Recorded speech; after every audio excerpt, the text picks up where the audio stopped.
My name is Dmitri Alperovitch. I'm Vice President of Threat Research at McAfee, and this gentleman is Supervisory Special Agent Keith Milarski of the FBI. And today we'll be talking about Russian cybercrime. And this talk will not be as technical as some of the other talks that you will see at this conference, but it covers an important problem of this cybersecurity area, which is the people problem. And that's the problem that's often the most difficult to solve. So what we'll be talking about today is we'll introduce and talk a little bit about the cybercrime landscape and frame the discussion, and then we'll dig into the Russian organized crime, the traditional organized crime, the equivalent of the Italian mob, to give you a framework and a perspective on how it has evolved into the cybercrime area from its traditional roots in physical world organized crime. And then we'll discuss in depth the Russian organized cyber criminal landscape. And then we're very privileged to have Keith with us today. I've known Keith for many years now. He's been a good friend, and I can tell you he's one of the leading cybercrime agents, probably internationally. He just recently received a public policy award from the RSA conference earlier this year for his work in the DarkMarket operation, where he was the lead undercover agent. This was one of the largest cybercriminal takedowns that covered a number of countries around the world, a great international effort, and Keith will profile that effort, that operation, and his undercover activities there. So stay tuned for that. That's a fascinating discussion that Keith will present. And then we'll take your questions. So what is online organized crime? You know, for those of us that are in this industry, we tend to think of it in these very technical terms, you know, botnets, spam, phishing attacks. In reality, it's really no different from physical crime, because at the end of the day, these people are looking for money. And at the end of the day, after they use all these technical tools, there's always a money trail that leads to a guy that's trying to withdraw that money and trying to do one of these things: money laundering, extortion, identity theft, stock manipulation. And that's usually where we have the vulnerability window to catch them. Follow the money, as they say. That's always the key. So how much money are we talking about in this area? The stats on cybercrime are incredibly difficult to come by. The FBI has an Internet Crimes Complaint Center called IC3 that does a better job than most collecting complaints from consumers and businesses in this country and aggregating that information, sending that to law enforcement. And every year it puts out a report showcasing how many complaints they've received, the breakdown of those complaints, and the dollar loss, the actual loss that was registered from those complaints. So in last year, in 2008, they received over 250,000 complaints, and that was equivalent to about $265 million of actual losses suffered by individuals. Now, how many of you, just a show of hands, have heard of IC3? All right, actually a good number of you, good, but about half the room. So even in this technical conference where a lot of you are probably very familiar with cybercrime and the problems that we face, half of you still don't know what IC3 stands for and probably wouldn't think of reporting cybercrime to it if you've been a victim of it. And that's the problem that we face with these statistics, is that number, 265 million, as large as it is probably just a tiny drop in the bucket in the overall cybercriminal loss number. For one thing, it doesn't account for the international losses. It's only US-based statistics, and it doesn't account for all the individuals that, one, either don't report their loss to law enforcement, or two, report it to their local police department, local sheriff, other law enforcement agencies that are not accounted in these statistics. So even 265 million, a pretty decent number, is just probably a tiny fraction of what we're facing with today. So the advantages of cybercrime, obviously, that's where the money is, huge amounts of money, as we've seen, but also the deterrence factor is really lacking in this arena, and I'll show you in a second a real-world demonstration of that. But one of the problems we have, obviously, with cybercrime is that it's very difficult to track down those individuals, although not impossible, and we've had a number of successes in recent years tracking them down and arresting them. But also, the costs of committing crime are very low. Typically, those individuals, even when they do get arrested, get just a few years in jail, and compared to millions of dollars that they can make literally in the course of a couple of years, that's a pretty small price to pay, and they know it. The barriers to entry now are extremely low. You don't need to be technical. You don't need to know a whole lot about computers. You can buy off-the-shelf, literally toolkits, whether you want to develop your own Trojan, buy a botnet, send spam. There are people that are willing to sell those services to you. All you need is just pay literally a few $100s to them, so the cost of required resources is also extremely low for people to enter it. And the potential, the green field, is of course enormous.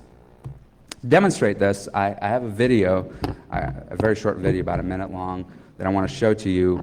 It aired on the European TV network late last year, and it was an interview with the Romanian cybercriminal who was tracked down, convicted, one of the rare successes that we've had, and it gives an interesting perspective from the view of the cybercriminal, and I'd like you to watch that. Yelava. In Romania, everyone is familiar with this prison. Under Ceausescu, political prisoners were kept in inhumane conditions here. Now, people like Bogdan Paiu are behind bars. He's allowed to smoke and watch TV, and he was allowed to keep his sneakers. Paiu is serving a sentence for internet fraud. He feels no remorse for his crimes. It's as if you go to a lake full of fish. When you put your hand in, you'll always pull out a fish. It's the same here. Bogdan Paiu deceived innocent people in Western Europe and the United States by selling them fictitious cars. He used different internet addresses and telephone numbers to cheat them. Bogdan Paiu was one of the first to be found guilty. He received a 5-year sentence and has already served 2. In 6 months, he'll be eligible for early release for good behavior. He says he managed to hide his loot from the police. It was worth it. The money I made in just 1 year is enough to live on comfortably for the rest of my life. And there'll even be some left over for my grandchildren.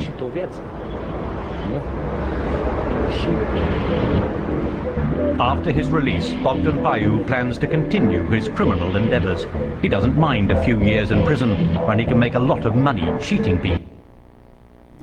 Pretty astonishing, isn't it? Here he is on the European network admitting not only that he's made a ton of money, enough to sell him for a lifetime, but that once he gets out in 6 months, he'll start doing the exact same thing because the costs are just the economics of this crime are so out of balance. And this is one of the key problems that we need to fix. So let's talk a little bit about the Russian organized crime and how it has evolved into the cybercriminal arena, the Russian La Cosa Nostra. Before we start that, I want to give you a little bit of a preview into the Russian justice system because it's absolutely key to understanding of the Russian judicial system and the cybercriminal element there. First of all, in Russia, the justice system is very different from the one we have here in the States. Virtually every trial is judged by a 3-judge panel, not a jury trial. Jury trials are exceedingly rare in Russia. And the acquittal rate is about 1 to 2%. Compare that to about 20 to 25% acquittal rate here in the United States. But not only that, if you do get acquitted, that if you are one of the lucky ones, there is no double jeopardy system in Russia. So if the prosecutor doesn't like the conviction, doesn't like the acquittal, he can try you again for the very same crime over and over again until he gets the right result. And that happens quite a bit as well. Also, during the trial, you can see it from the picture here, you are placed in this nice cage. So the element of innocent until proven guilty is a little bit diminished here. And there's also what's known as telephone justice, as people call it. This is one of the leftovers from the Soviet Union days where as a proof that the judicial system was corrupt, people used to call the justice system telephone justice system to indicate that all it took was for a politician to pick up the phone, call the judge that was in charge of the decision and get the result that they want. There is very little independence of the judiciary in Russia, and those judges that do render decisions that are politically inappropriate do not last long in their positions and sometimes risk their lives. So the Russian organized crime has evolved very similarly to the way the Sicilian La Cosa Nostra has evolved in very difficult conditions that were in Sicily in the 1800s. In Russia, it evolved out of the Stalin's gulags in the 1930s. So as Lenin and Trotsky instituted the gulag system after the Russian Revolution in the 20s, and Stalin perfected it later on, millions and millions of people were sent to these gulags, some justifiably so for crimes that they have committed, others for political crimes and so forth. Very, very brutal places, obviously. And out of these places, there evolved this very sophisticated organization that developed their own set of laws. They called it Thieves' Code, and they called themselves Thieves in Law, and they still do. And violations of this code were punishable, if you're a member of this organization, by severe physical mutilation or even death. One of the key principles that they kept dear to them is the fact that there should be absolutely no cooperation with authorities. In fact, when during World War II, in the early years of World War II, when Hitler was overrunning Russia, Red Army was suffering huge losses, Stalin, in desperation, decided to empty the gulags, promise everyone amnesty if they would be sent to the front to fight in what was called punishment squads, where those people were sent directly to the front lines, often unarmed, often sent into the minefields to defuse the mines with their bare hands. But as a reward for that high-risk activity, they were promised release from the gulags after the end of the war.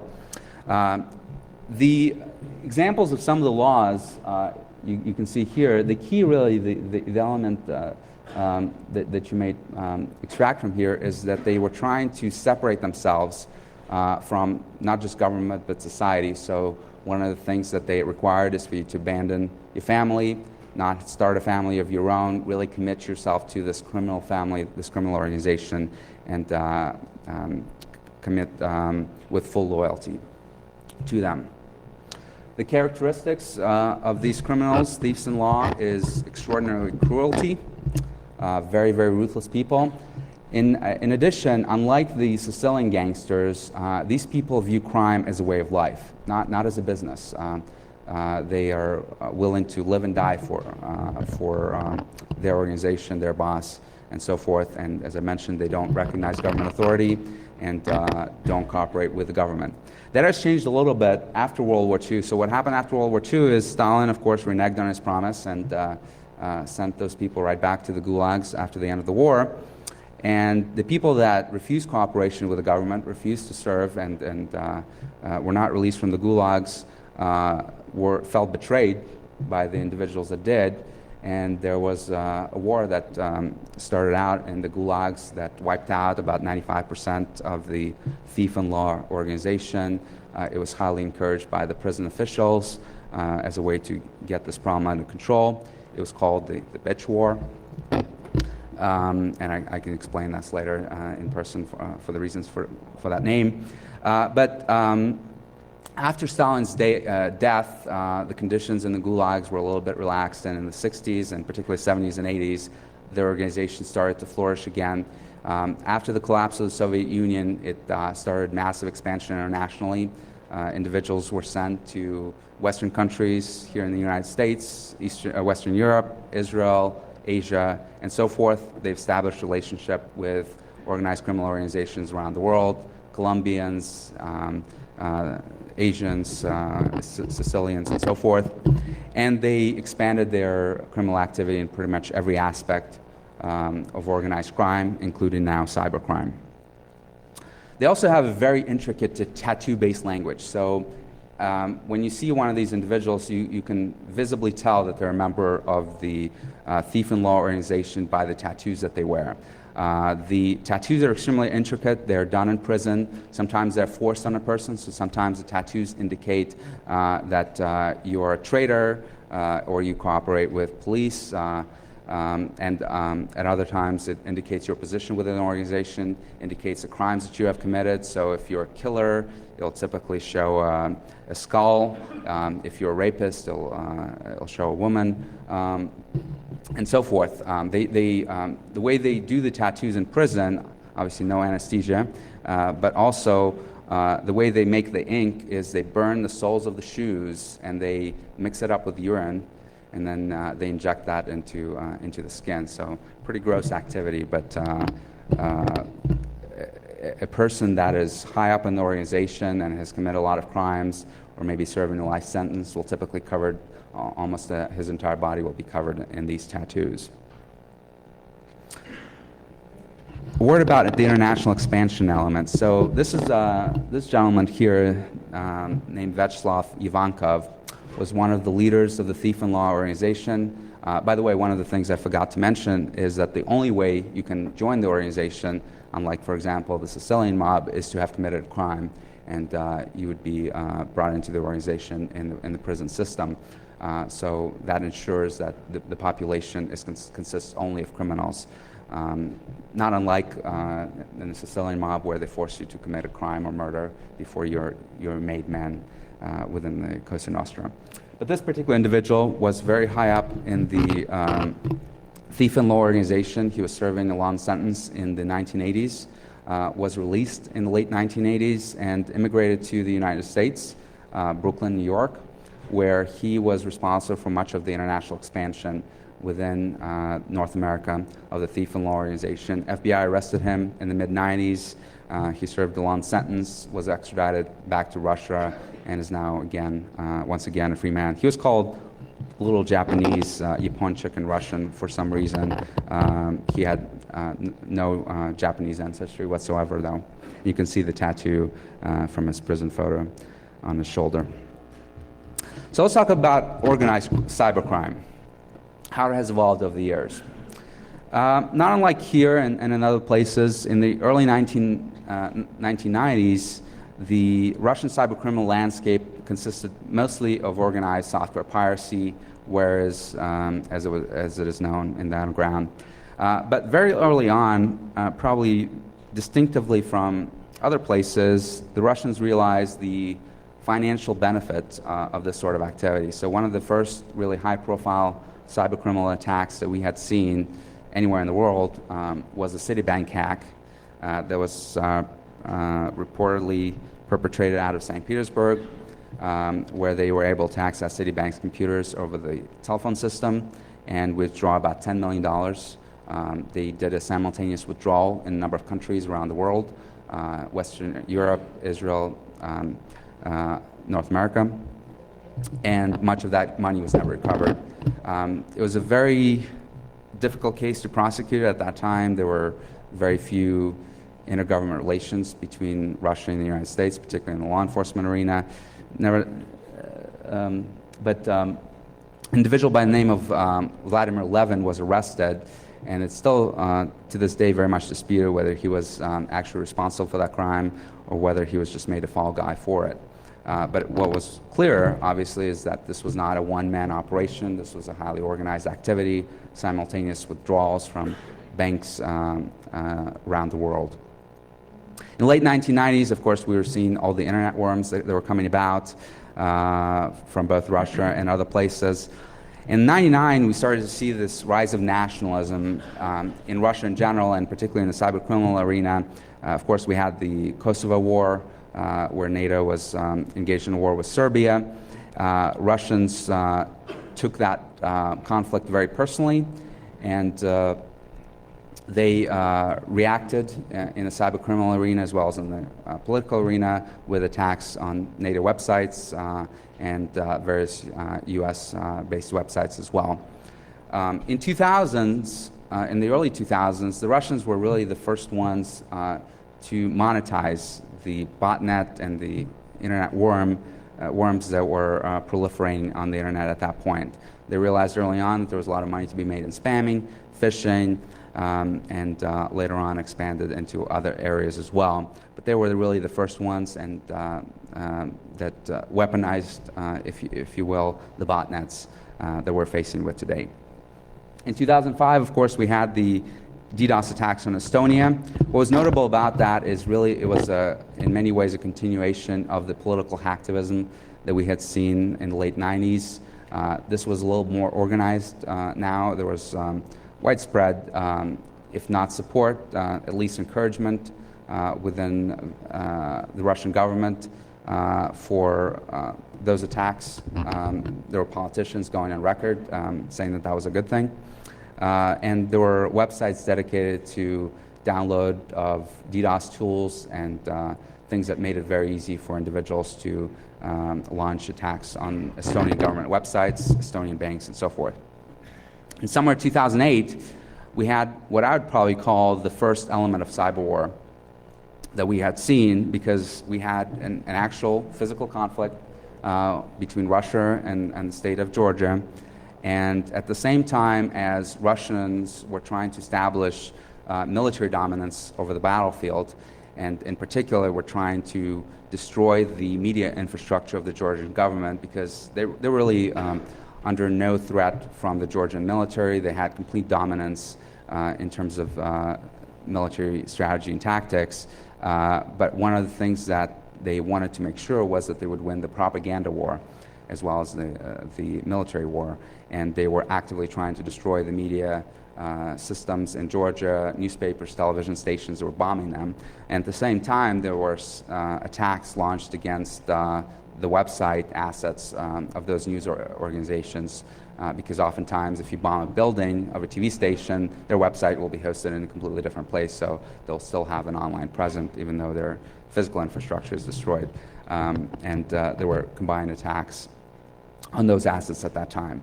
So this rise of nationalism is very key to understanding not just the political hacktivism aspect of Russian criminals, but also the moralist explanations that they often use for why they're doing this sort of activity. So obviously they're making a lot of money and they're benefiting from it, but in a way they don't view this as crime.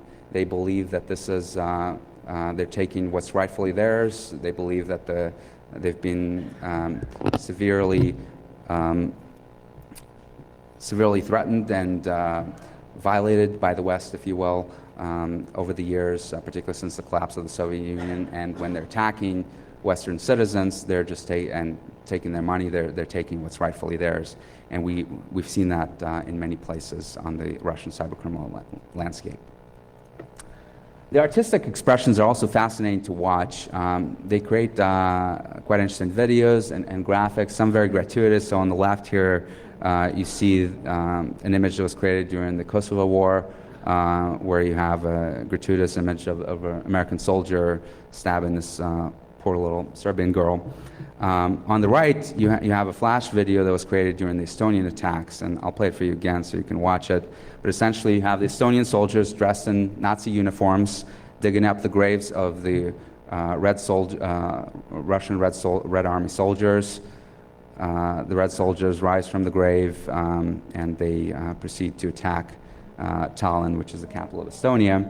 One of the interesting things is that they put the monument of the soldier that you saw in the background there.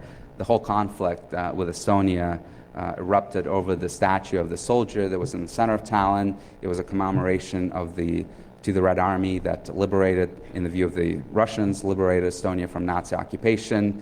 In the view of Estonians, it was a symbol of occupation that lasted for the next 40 years, with the Soviet Union essentially taking and occupying Estonia and making it join the Union. And they moved this monument to the outskirts of the city, very respectfully, yet the Russians viewed this as a great offense, both from the political leadership of the Russian government as well as from the citizenry. A few more examples. This is a banner from a Russian cybercriminal portal, carterportal.org. It was one of the early portals that was established for facilitating the cybercriminal activity. One of the interesting things is again, this nationalist element is very pervasive here. So you have a banner with the hammer and sickle, the red flag, and a picture of Lenin. And then you have, of course, the name of the site, carterportal.org, and then a couple of sentences. You can see the translation on the right. The second one says, we will recreate historical fairness. We'll bring down the USA down to the level of 1928, 1933. Of course, Wall Street could do that all on its own without any help from the Russians. Of course, no self-promotion can work without a t-shirt, so they have one of those too. You have the name of the portal here. I'm not going to explain what it means. I was actually asked once after I did this presentation that whether that was a Russian word and what it meant. I assume I don't have to explain it to anyone here.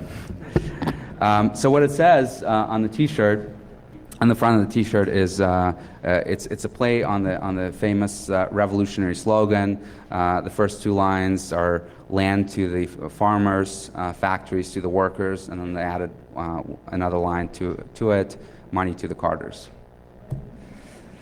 And that's sort of the typical t-shirt sign. At the time that you're reading this t-shirt, my partner is taking money from your credit card. A few more. When they're sleeping, he's working, we're always working. Enlarge your dollar. $1 is not enough. Enlarge it with this form. This is my favorite. This is an animation.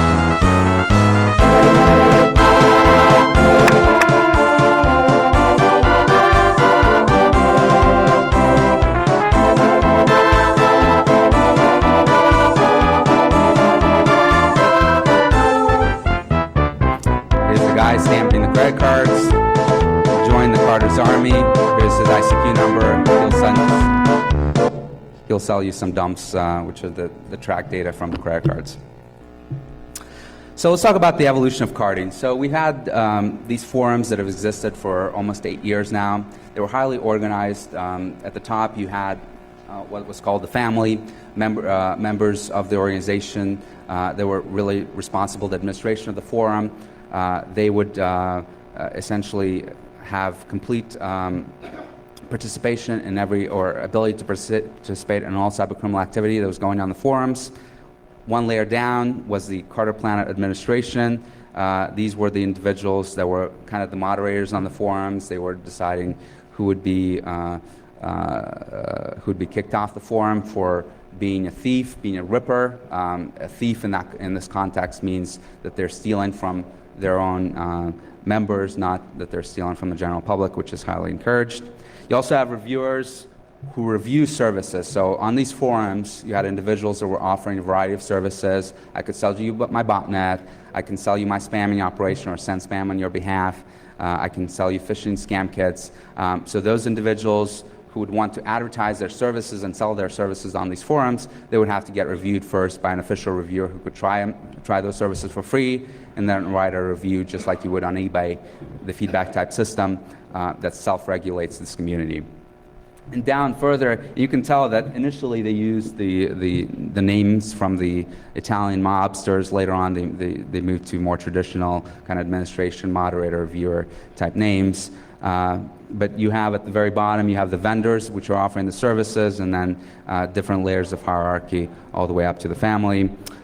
So you can have various members of this organizations being a hacker, being a spammer, an individual that's a service that's very popular nowadays, doing mail drops. So one of the key problems that you have with cybercrime is how do you do the money laundering? Once you have 10,000 credit cards or 100,000 bank accounts, how do you actually withdraw that money and turn it into physical cash, right? So what they do is they hire people, give them a percentage of the money, who would use their own bank accounts to do this withdrawal, and typically they can only use that person once or twice before either they'll realize that they're part of a cybercriminal activity, or they'll have a sheriff show up at their doorstep asking what's up, and that pretty much shut them down. But you have individuals literally who are tasked and who provide a service by finding those types of people. Typically they post advertisements in newspapers, on online forums, looking for a great job. Sit at home, just wait for a call, then run to your ATM and withdraw the money, or reship packages if it's a reshipping type of fraud.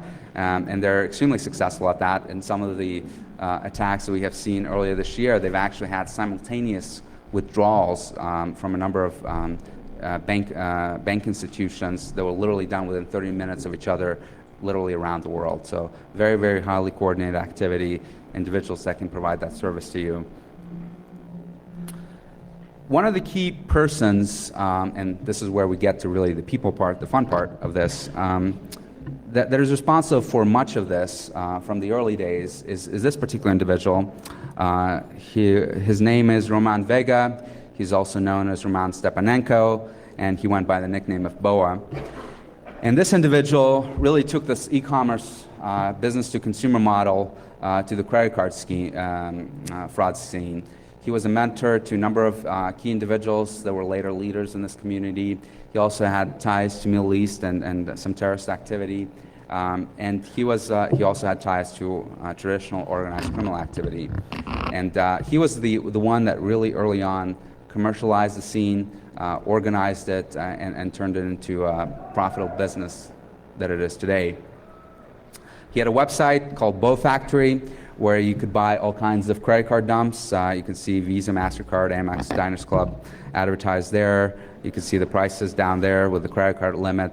And then he had an active forum where other people could sell their services as well. This was one of the early websites out there that was started in the early 2000s by him. He was arrested in 2003 in Cyprus. One of the ways that we've been successful at prosecuting these individuals is that even though they commit their crimes in Russia, they don't tend to stay in Russia, right? You made a lot of money, you want to visit the world, so when they do travel, and travel particularly to European Union or other countries where we have extradition treaties with, we can snatch them and extradite them back here. So he was arrested and prosecuted successfully for wire fraud, hacking, conspiracy, and his place of living now is the Brooklyn Metropolitan Detention Facility in New York. Maxim Ystremsky is another key individual. How many of you have heard about the TJX hack? So a number of you, right? Millions and millions, I think 40 million cards were stolen, high credit card limits. We still don't really know who was the mastermind behind it, but we do have an idea that this particular individual, he was a wholesaler of those cards. He was selling them in the batches of 10,000. So even if he wasn't the mastermind, he was clearly one of the key players in that crime. He was charging anywhere from $20 to $100 for each card, so making quite a bit of money.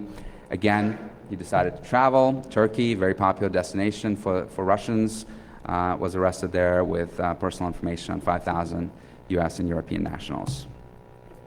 We also have a terrorism connection here, so not quite a Russian connection, but an interesting Al-Qaeda connection. So the individual that you see in the middle photo there, his name is Yunus Suli. He was known as Irhabi 007, which means Agent 007 in Arabic.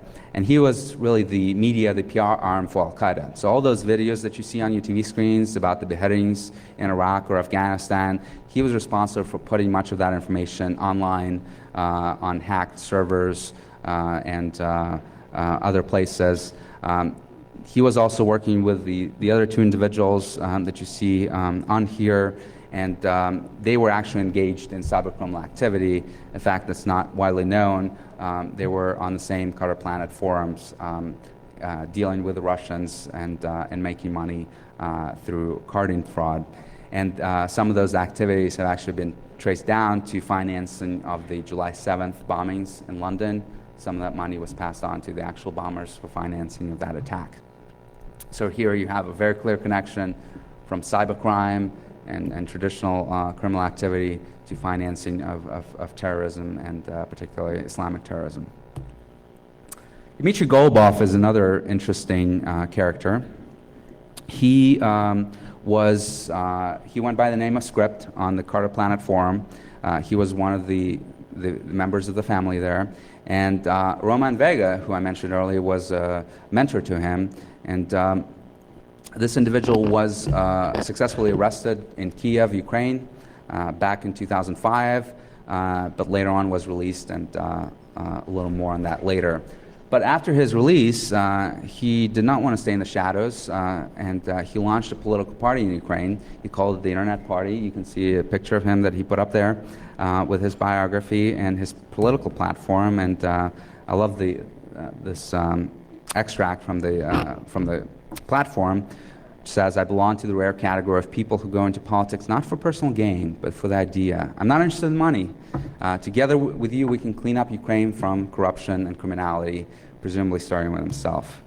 Here's another picture of him before he was arrested, and here he is at the trial before he was released. Recently, he's updated his webpage, so I put a spoofier picture of him, a better suit, so he continues to try to get into the Ukrainian parliament, known as the Rada. One interesting element about the Ukrainian political system is that if you're a politician, a member of parliament, you have complete immunity from prosecution, but I'm sure that's not entering his thoughts in any way. So a little bit about the evolution of carding, and in particular the Russian cybercrime. So we had in early 2000s the counterfeit library that was created as one of the early forums that I mentioned with participation from Rome and Vega. It was a predecessor to another forum that was later created called the Shadow Crew. It was a collaboration between the English-speaking carders as well as the Russian ones. And in about 2001, the Russian ones decided to split off and organize an exclusive Russian forum where they could participate freely in Russian language. So they actually had a physical meeting in Odessa, Ukraine. Golubov, who you just saw, was a key participant there in May of 2001. And from there, they started the Carter Planet operation, and set it up to be a functional forum, which at its peak had about 7,000 members. Shadow Crew, which was the English version of Carter Planet, followed suit about 2002. And really in 2003, law enforcement started paying attention to this problem. They realized how much money was being lost, and a number of operations commenced. Operation Firewall was a big operation that commenced in July of 2003. It was partly triggered by the arrest of Roman Vega in Cyprus. They were able to get a lot of great details from his laptop and from the investigation that followed. And in 2004, we had on October 25th, we had a very successful operation by the Secret Service that had actually culminated in the takedown of the Shadow Crew forum. But what they had also done prior to shutting down is that they had actually taken over the servers and were able to look at the IP addresses of all the members that were logging in and identify a lot of them. And on October 25th, they did simultaneous arrests in a number of countries of key individuals. Right before then, because they really couldn't coordinate their arrests internationally to happen exactly simultaneously, some countries acted beforehand, so a number of individuals were being arrested that summer. Carter Planet, the members of Carter Planet decided that to be safe, they would shut down voluntarily. So really, 2004 was a key moment in the cybercriminal landscape because two of the prime forums that facilitated much of this work, the Shadow Crew operation, which was primarily English-based, and the Carter Planet operation was shut down in the course of a couple of months. But, of course, things didn't stop there. They've learned. One of the things that they've learned is that law enforcement is obviously watching. Prior to the Operation Firewall, these individuals didn't really take a whole lot of care to protect their identity, to be anonymous online. They thought no one is watching, no one is paying attention, particularly if they're operating out of Eastern Europe. Boy, did they learn. So after some of the key arrests, they started taking precautions. So the new forums that popped up, like DarkMarket, membership was no longer open. You had to be verified and vouched for by other members of the criminal organization before you'd be allowed to join. And also, a lot of these forums started using encryption to make it more difficult to wiretap that conversations. They switched to encrypted chats, ICQ and other instant messaging programs to do one-on-one transactions as opposed to putting that information out in the open forums. So in July 2005, we had a couple interesting things that occurred. DarkMarket, which Keith will talk about, opened up. And we also had the key arrest of Golubov in Ukraine. That same year, we also had the key arrests of the Al-Qaeda suspects, particularly with Irhabi 007 in London, and that's when we started making the connection, cybercrime terrorism, there's a link there. But 4 or 5 months later, Dmitri Golubov was released. The unfortunate thing that happened there was 2 legislators in the Ukrainian parliament went to the judge, telephone justice system, as you recall, and claimed that this was an upstanding member of the Ukrainian business community. This was an unfair prosecution by the West, in that case, the U.S. Postal Inspection Service. The case against him was completely made up, and he should be released immediately, which is exactly what happened. And a few months later, the case against him was completely dismissed. As you can see here, he's now trying to be an upstanding Ukrainian politician. We also had a couple of other interesting elements. We had a Polish connection to cybercrime. There was an Operation Kharkiv that was successful in 2006 that was able to shut down a number of Polish cybercriminals that were again cooperating with the Russians on a number of fronts. And finally, the big success probably of the last 8 years was the DarkMarket operation, with Keith Mularski obviously playing a key role there. And with that, I'd like to turn it over to him to discuss the DarkMarket case and his involvement in that operation. Thanks, Dmitri. Thank you.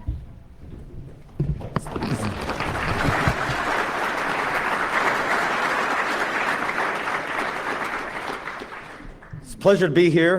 Dmitri gave us a really good background here of the carding phenomenon and organized crime aspects to these forums here.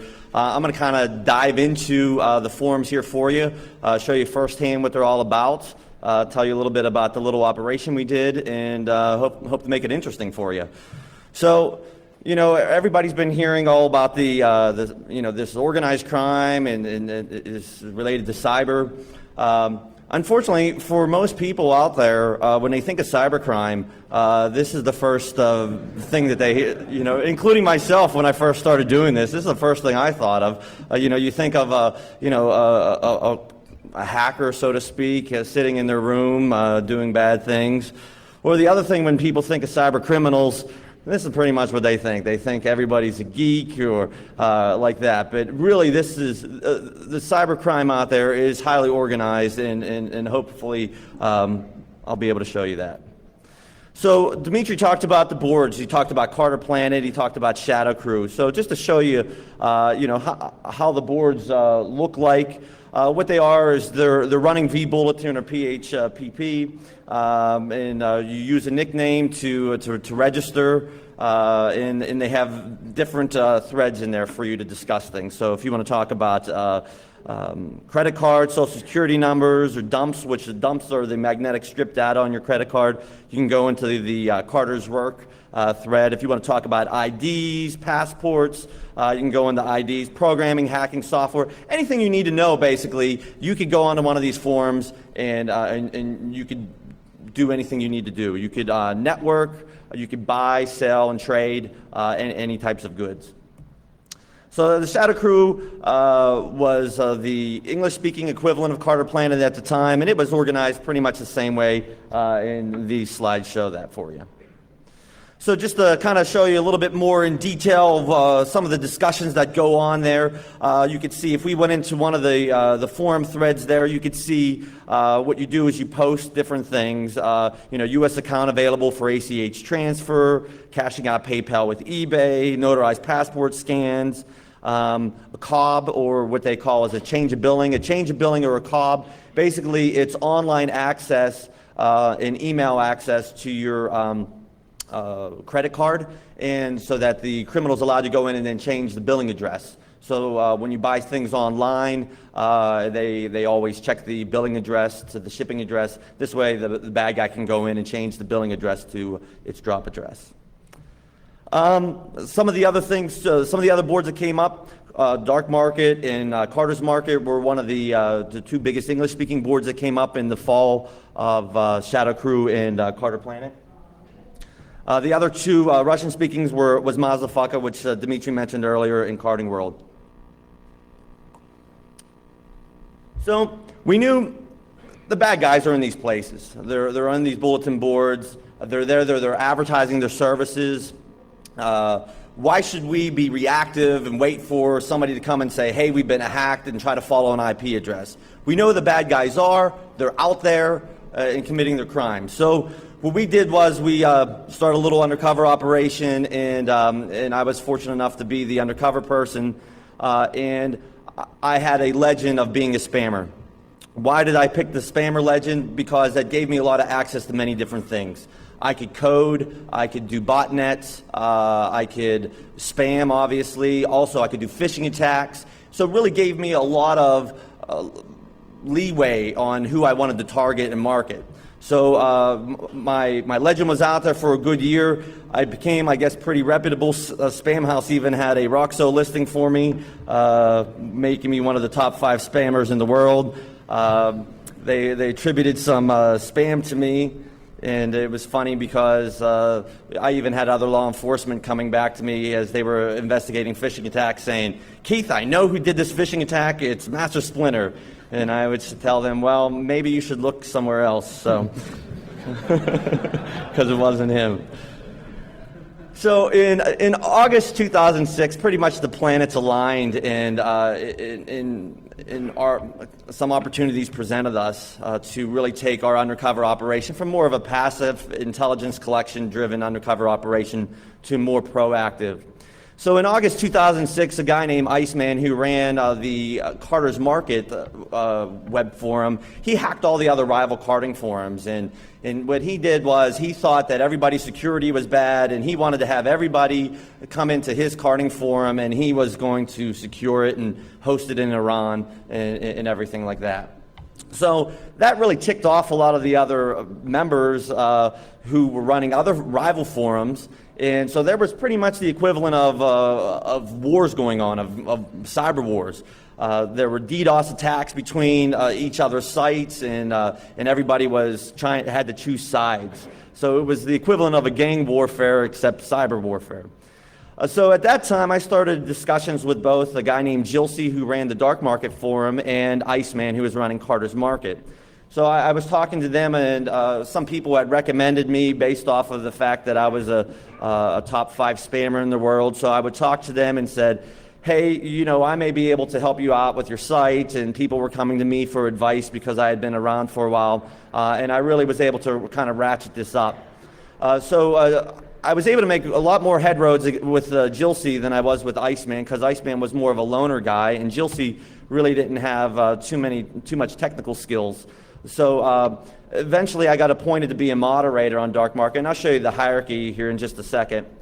And then in October 2006, DarkMarket was getting DDoSed. So I had been telling Gilsey, hey, really, I'm really good with servers. I can protect your site here. You know, you should let me host this for you. And so in October, one Saturday night, about 11:30, DarkMarket was getting DOSed again, and I was like, hey, dude, my servers are ready.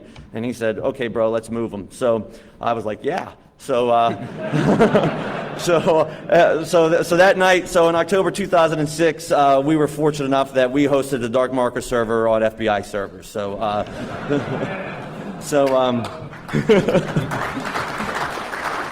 thanks. So based on that, I moved up to like the family member, became an administrator, one of the high-level people there, and we were really fortunate enough that we were able to capture all the communications that were going on this site. So what did DarkMarket look like? Well, it looks just like one of the other sites there. You can see it's dark. And it had different threads, just like the other carding forums out there. This is how the hierarchy was. Dmitri showed you the hierarchy of Carter Planet, and it's pretty much was set up the same way, except we used more generic terms because we didn't want the feds to come onto the board. So instead of using Italian mafia terms like family members and capo with the cappies and all that, we were just generic: admin, moderator. But the hierarchy was still the same. So at the top there, you had your admins or your family members, which there were 4 of them. One of them, which I became. And then below that, you had your moderators, which would handle the day-to-day problems on the site, member disputes, and your reviewers and reviewed vendors. And again, like Dmitri had mentioned, you can't just join the site and then say, hey, I got credit cards for sale or I got passports for sale. You need to be reviewed. So the great thing was, based on me being a high-level family member, I had to first write a refusal whether I wanted to review the product or not, which was great. So any new malware that was going to be sold on the site, I reviewed all the malware. And what we would do, we would check it out. We would get it out to CertCC so it could get the new signatures can go out to the AV companies. If there were new counterfeit MasterCards or credit cards, we can get those, out to the Visa and MasterCards to let them know that they're breaking their security measures. And the other great thing was, I was able to, any compromised data, I was able to get and send it right back out to the financial institutions. And this actually made me look like a criminal, even though I was mitigating the loss, because if the guy would give me 50 credit cards or 50 bank accounts, I would give them right back to the financial institution. They would shut them down. And if the bad guy would check on that, they would see that the accounts were shut for fraud. And it would make me look like I committed fraud, but really we were mitigating the loss. So we had a lot of smoke and mirrors here, and it made me look like I was more of a criminal than I really was, which was great. So some of the types of vendor services that were advertised on DarkMarket, we had bank logins, the dumps again, CVVs, full infos or COBs, like I said, mail drops, and fake IDs. So what you do is, if you're a vendor, once you get reviewed by the review team, you can take out a vendor ad in the vendor section on DarkMarket. And this is like an example here of the vendor section. So you could see a guy named Snake Solid is selling the best dumps. KO is selling ATM skimmers. Apparition selling US Fools, a checking service by Crean Joe. Basically, anything you need to do to commit cybercrime, you could find it here on DarkMarket. So now, once you are reviewed and you take out your ad, this is for free. You get to take out an advertisement, just like this guy Donkos here is selling UK, Australian, and Canadian logins. This guy Error is selling CVVs. And so you could see Visa, MasterCards are about $1 a piece. PayPal's are $10 with a SOC login. Verified, which you don't have access to the email, are $5. So you can see it's pretty cheap for the marketplace is so flooded that these guys are basically just giving them away. So you can see your CVVs, what they come with: name, address, postal code, name on card. This guy, CC Trader, he sells COBs. All of the COBs come with full name, billing address, PIN, social security, date of birth, mother's maiden name, login password for online access. The list of his prices. This guy, NCUX, which means psycho in Russian, he was a big dumps vendor. So you could see Visa, MasterCard Classic for $20. And actually, his prices are pretty high. They're usually going for about $10 right now for a Classic. Gold and Platinum for $30. And the difference between the Classic and the Platinum is the credit limit. So if I'm buying a Classic, chances are the credit limit's only going to be $500, $1,000. But if I buy a Platinum or a Business, maybe I'll have $15,000 or $20,000 limit. So as a criminal, that gives me more options, and that's why those are a little bit more.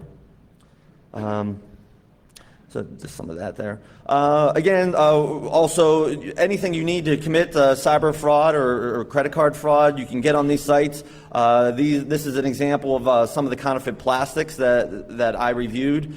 Came from Hong Kong. We pretty much believe they had an inside guy at the factory because the counterfeit cards you couldn't tell the difference. Even a guy from Visa couldn't tell the difference between the counterfeit card and the ones that they were really issuing.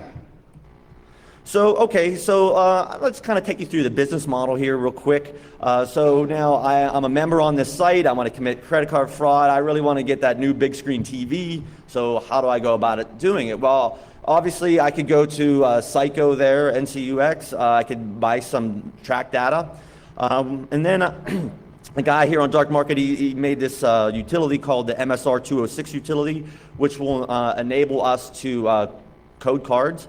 All you need is an MSR magnetic strip writer. You can get them anywhere. They're legitimate. They use them here at Caesars to code your card for your room, so they're legitimate. But you hook up this utility, you paste your track data right there, you slide the card, and now I have a counterfeit card that I can go shopping with.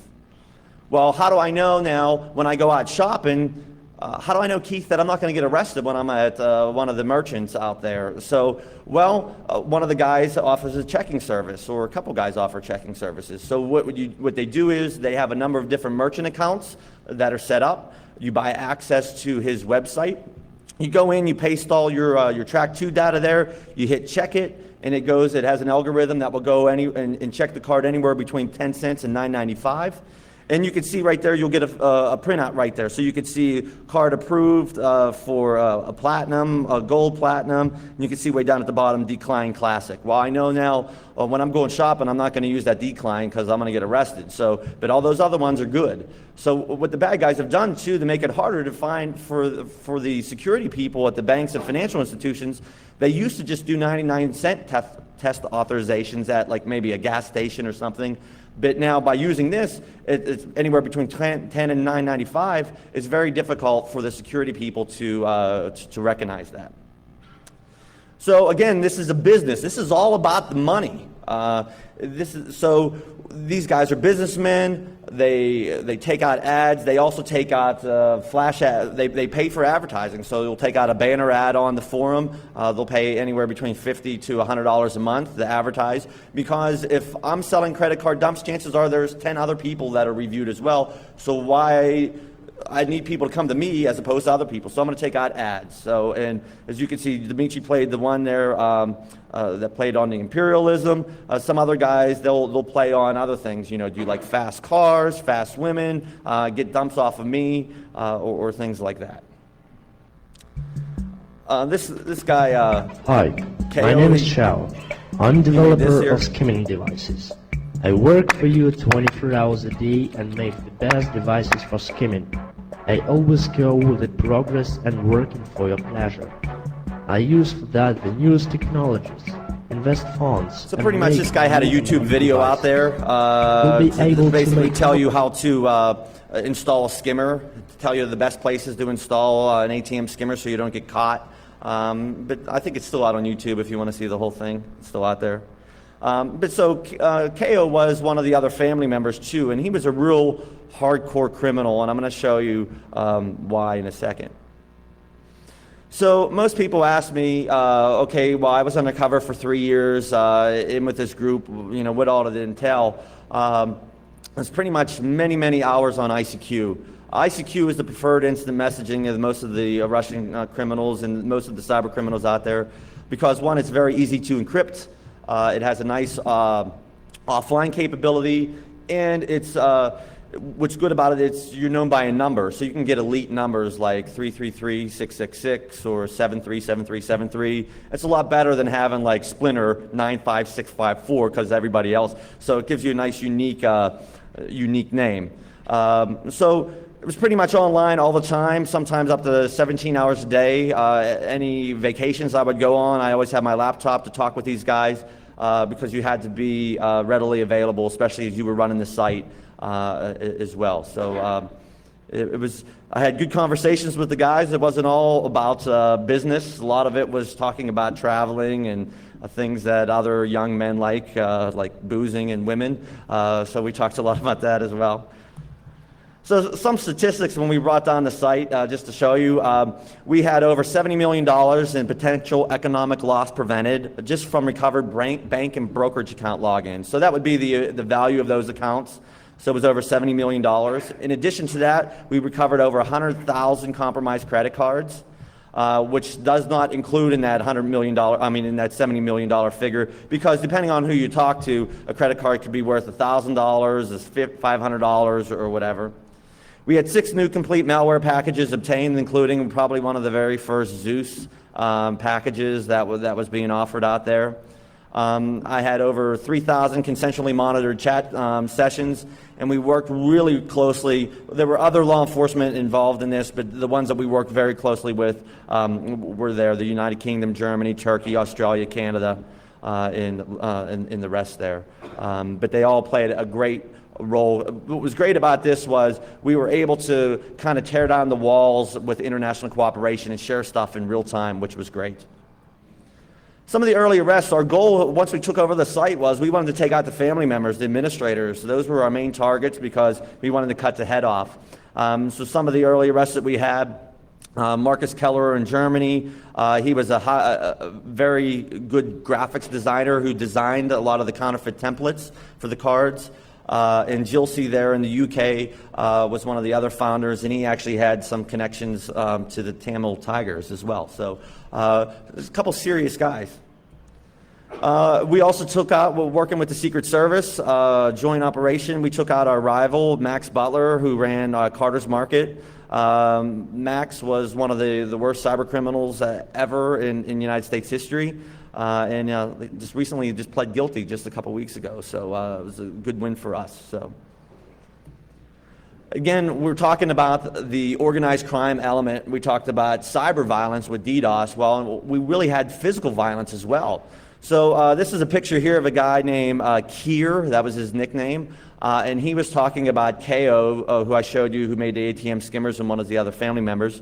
He was talking about KO's operations to the Turkish media, basically saying KO is a real big criminal and all that. Well, KO really didn't take too kindly to that and kidnapped him and tortured him and posted this as a warning picture. So you could see, I don't know if you could read it out there, but in the sign it says, "I'm Kier, I'm a rat, I'm a reporter, and I'm effed by KO." So you know, this was a warning out there that there's more physical violence moving into this realm, just like Dmitri was talking about with the traditional organized crime. We're starting to see that more and more. It's not just kids like Matthew Broderick in a room anymore. This is real crime and real serious. So in September 2008, we had taken, by that time we had taken all the other administrators with the exception of myself and KO, were the only ones left, and KO was arrested in September, and that pretty much left me at the top after that. So just to kind of show you a couple quick slides, since KO was one of the biggest guys. This was his house. It's this modest. Turkish police getting ready to raid him. This is, he had a big skimming factory there in his house. You can see the regular skimmers up there on the top left and the point of sale skimmers in the bottom left, the pin pads there on the right. When we talked to him after the arrest, he said that he was just about ready to deploy 1,000 skimmers to target a large financial institution here in the United States. When we talked to that financial institution, they said every skimmer cost them on average $33,000. So in essence, with his arrest, we potentially averted another $33 million in losses for that financial institution as well. So we're talking big time money. That's an embosser that he had. So the plan was, I was left at the top. So the FBI, we can't run a fraud board, so we needed to bring it down. So the plan was to kind of fade away like Carter Planet did. So what I did was I made a posting saying, hey, there's been too many arrests. This place is getting too hot. It's time to bring it down. And I don't want to make the same mistake that Iceman made or any of these other people made. Let's just go away and fade away. So I planned for the forum to shut down on October 4th, 2008. It was picked up in the mainstream media. Wired.com wrote an article on it. RSA did a fraud action alert, posting my actual words from the forum as well. So I still fooled some people, at least I thought.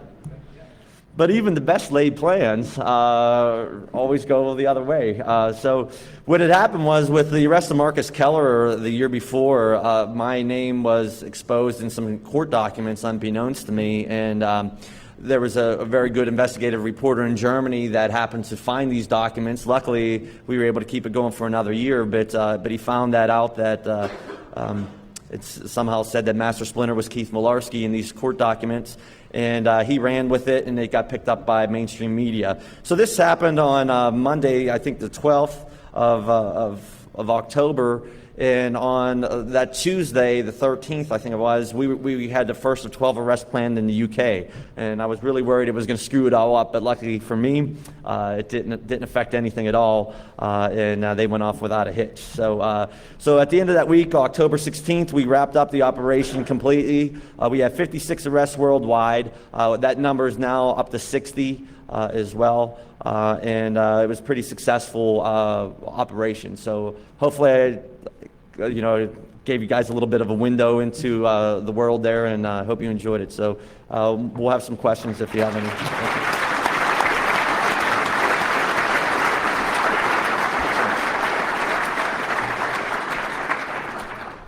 anybody has any questions. Please ask for Mike.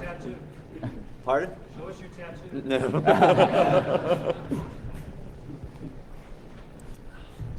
No. So early on in the presentation, there were some figures on cybercrime, and I wanted to know the composition of those. Did that include some things like counterfeiting, which can be, some people question how they arrive at the figures, or was that really just hard losses?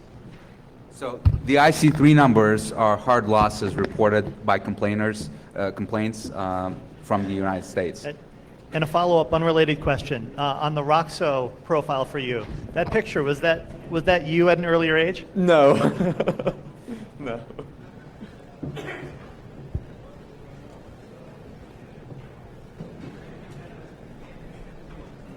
How exactly does one run an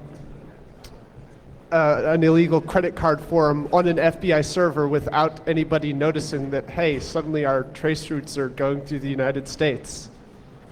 Because they wasn't coming into the United States.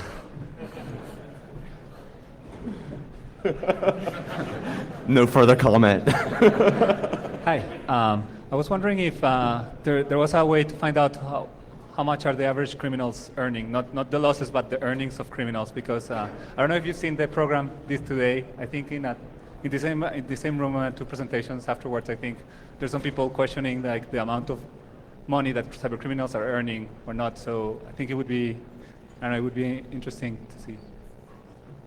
Do you have? I think there's incomplete data on that, but I could tell you just from a couple schemes alone that I know of that I can't say who it was that was frauded, but I know there was one financial institution that was hit for $10 million over the course of a weekend. I know another big type of phishing attack that was out there that maybe many of the security people know about it, but is responsible for over $100 million in loss. So I think the higher criminals are making millions of dollars. The lower fraudsters maybe not so much. But again, what we want to focus on is those guys making the big bucks, because they're the top of the pyramid, at the top of the food chain. So it's going to vary depending on your skills, I guess. So.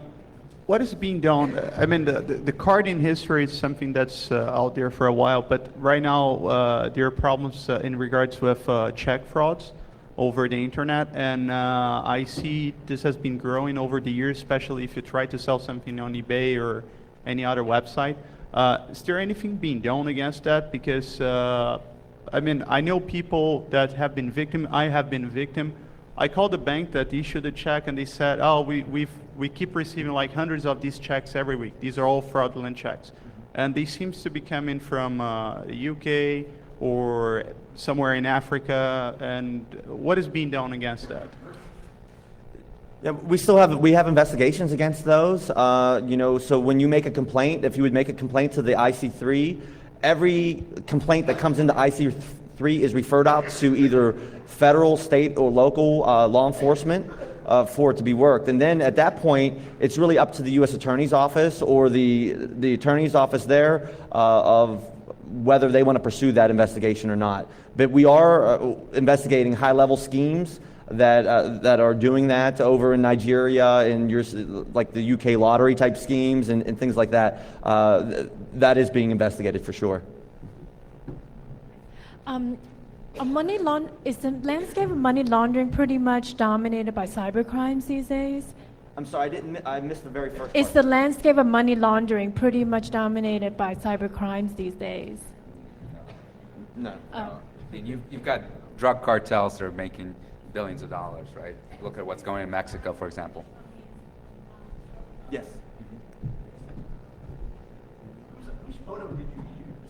Oh, that wasn't mine. That was my supposed partner in spam, who the Roxo listing was for, a guy by the name of Leo Kuviev. But I had no affiliation with him. That was Spam House that thought that I was affiliated with him. So. I've got like an input and an output question. So when you're running an investigation like this, I imagine you're dealing with all different kinds of data like chat logs and server logs and all this stuff. So the first question is, how do you manage all that stuff internally? And then the second question is, when you're doing the sort of cross-border information sharing, how do you know what you can release or not release to these other organizations, and how sticky of a problem is that? Sure, great questions. Well, the easier one is with the chat logs that are coming in. We write different scripts to go through and look for keywords as you're getting humongous amounts of data. We try to review everything as well, and then also the people that we have open cases on, we're reviewing them on a regular basis as well. So we kind of use a combination of eyes on everything and then keyword script searches. For sharing the data internationally, we really rely on Department of Justice for legal guidance on that, on what we can and cannot share, based off of grand jury information that we can't share because of secrecy laws. What we may do, instead of getting a grand jury subpoena, maybe we'll get a different type of an order that we can share with them. But we work very closely with the prosecutors on what we can and cannot share. So.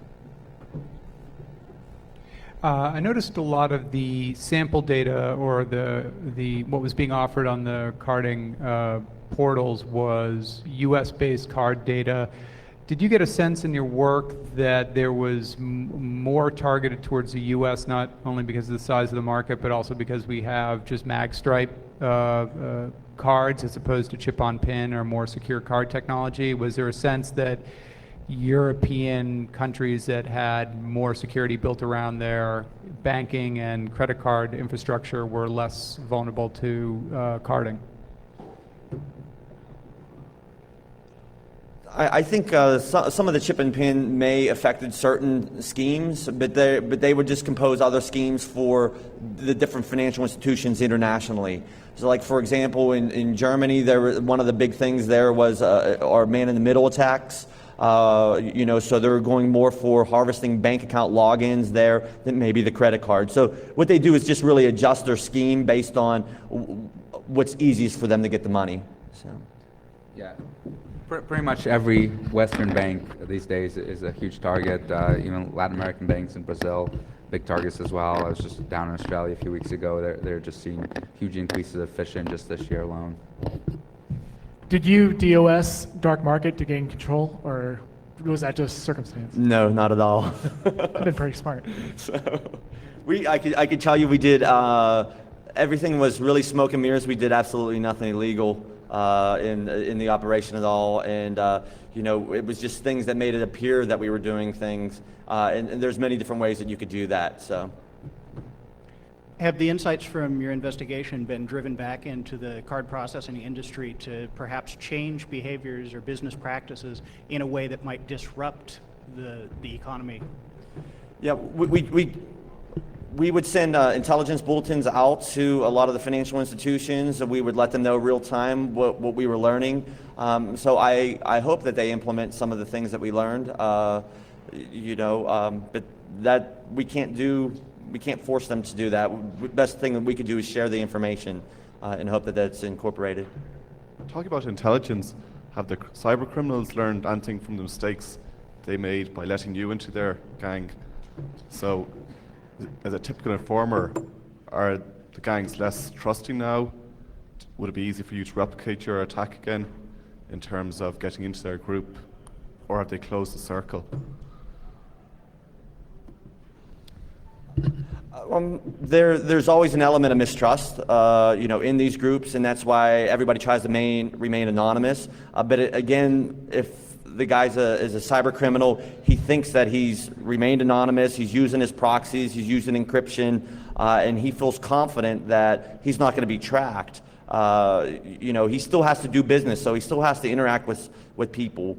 So that mistrust is still there, and with every operation that we have, like Shadow Crew and DarkMarket, and every the criminals are going to learn from that because they learn very quickly. So we have to adapt our techniques as well. But the mistrust is constantly there. Can you comment on some of the sentences that we've seen from these arrests? The only person that's been sentenced so far has been Marcus Keller, and so everybody else right now is still in the process of sentencing. So, he just got a few years. So, thank you very much. Thank you. Sorry, you got one more? We're seeing a lot more activity coming from China now. Are you noticing that as well? More organization. Well, what we're seeing from China is more of that you're seeing is more from a hacking standpoint. At least that it's originating from proxies or whatever in China, as opposed, we're really not seeing them at the credit card level or attacking the financial institutions like these other groups have been. So whether that will evolve or not, it's too premature to say. One other question for you as well. How many people were involved in this operation? And was it, did you get a better return on investment for attacking this than, for example, going after drug dealers? I think we got a pretty good return of investment because we took out 60 people, so it was very large. For when you're talking about people involved, you're talking on the FBI side. There were pretty much 4 agents. So and it was me full time, but the other agents were just partial time. So I think we got a pretty good return on investment for that. So thank you very much. Thank you. Yeah.